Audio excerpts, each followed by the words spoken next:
আমার খবর।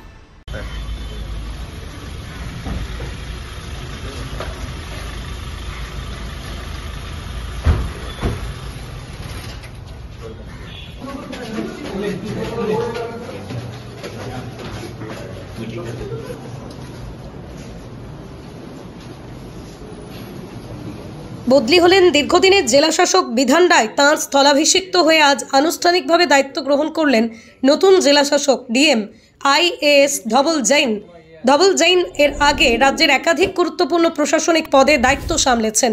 অভিজ্ঞ এই আমলাকে ঘিরে বীরভূমের প্রশাসনে নতুন প্রত্যাশার আবহ তৈরি হয়েছে।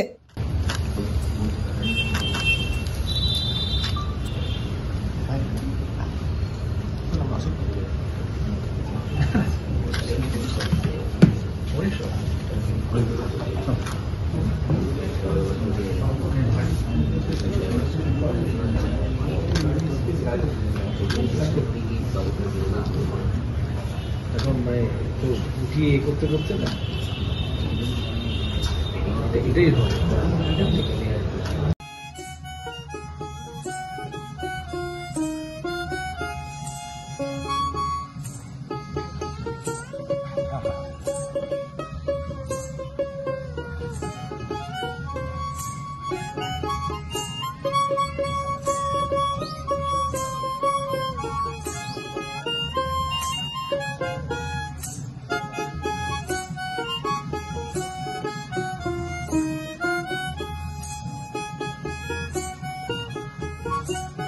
দেখতে চোখ রাখুন আমাদের ফেসবুক ও ইউটিউব চ্যানেলে।